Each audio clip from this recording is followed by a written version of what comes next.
En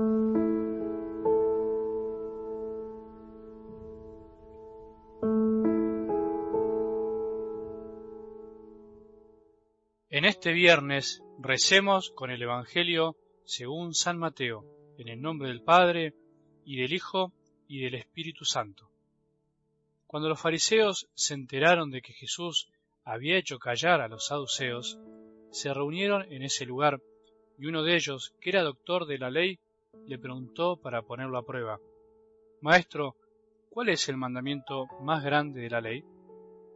Jesús le respondió: «Amarás al Señor tu Dios con todo tu corazón, con toda tu alma y con todo tu espíritu. Este es el más grande y el primer mandamiento. El segundo es semejante al primero: amarás a tu prójimo como a ti mismo. De estos dos mandamientos dependen toda la ley y los profetas». Palabra del Señor.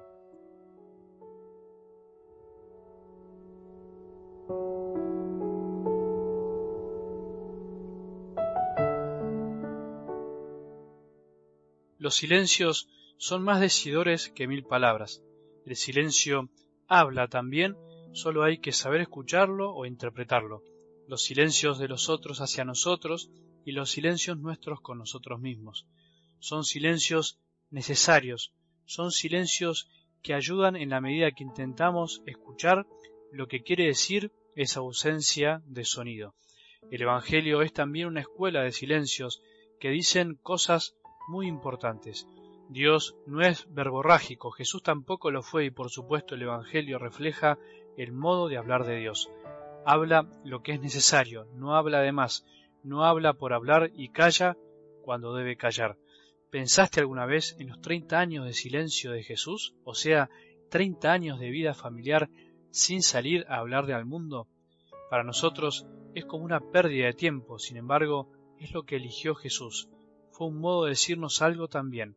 Por eso el silencio de Jesús ante la petición de esa mujer con tanta fe en el Evangelio del domingo tiene su sentido.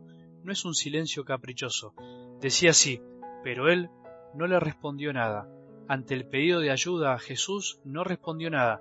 Qué extraño, qué difíciles son a veces los silencios de Dios. Son silencios que desgarran y que no se comprenden al principio, pero después se transforman en fuente de aprendizaje, de enseñanza, de crecimiento. Si Jesús no hubiese callado, esa mujer no hubiese insistido, y si no hubiese insistido, no hubiese salido de su corazón semejante caudal de fe, de amor, de perseverancia, de fortaleza. Los silencios de Dios, bien comprendidos, nos ayudan a descubrir dones que teníamos escondidos. ¿Se calló alguna vez Jesús en tu vida ante alguna petición, ante algún sufrimiento? ¿Qué hiciste o qué haces cuando estás al lado de un enfermo o de alguien que está sufriendo? ¿Hablas mucho o poco? Hay cosas que no necesitan muchas palabras, sino que necesitan presencias. Jesús siempre está, aunque a veces calle o parezca que se desentiende de las cosas.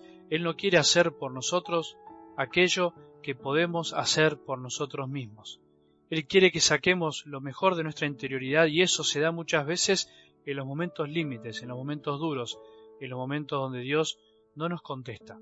En algo del Evangelio de hoy, Jesús no permanece en silencio, pero contesta lo justo y necesario, lo justo para que ese doctor de la ley que quería ponerlo a prueba no pregunte cosas obvias que ya sabía, y al mismo tiempo para que aprenda algo más. Obviamente este hombre sabía que el amor a Dios es el primero de los mandamientos. Solo quería ponerlo a prueba, solo quería hacer pisar el palito a Jesús, solo quería ponerle una trampa para ver si se equivocaba en algo. Así es la soberbia de este mundo, así actúa la soberbia tuya y mía muchas veces en el corazón.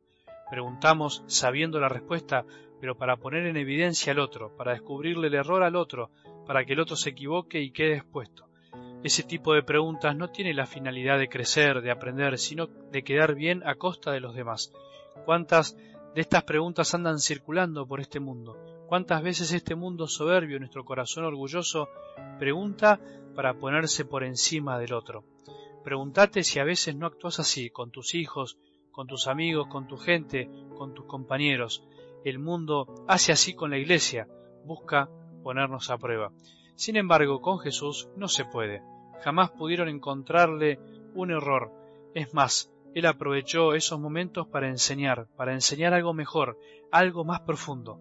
Hoy Jesús no solo le responde cuál es el primero de los mandamientos, sino que le enseña que en realidad son dos en uno, son inseparables, diríamos nosotros, un combo. El doctor de la ley pregunta en singular y Jesús le responde en plural. ¿Qué se habrá ido pensando ese hombre que por hacerse el superior terminó escuchando algo nuevo?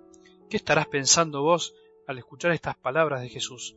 Nosotros queremos saber qué es primero y qué es después. Está bien, de alguna manera hay prioridades en la vida, pero en lo que se refiere al amor hay cosas que conviene pensarlas juntas, sin importar tanto en lo primero que hay que hacer.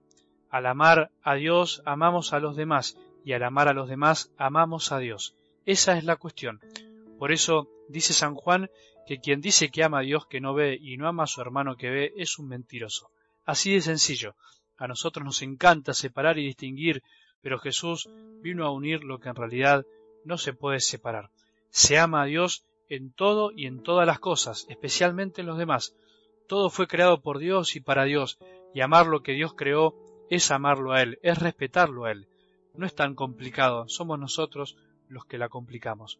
No hay nada más terrible que decir que se ama a Dios y tener en el corazón un dejo de desprecio por los demás, un rechazo a todo lo que Él mismo ama. Eso no es cristiano, eso no es de Dios.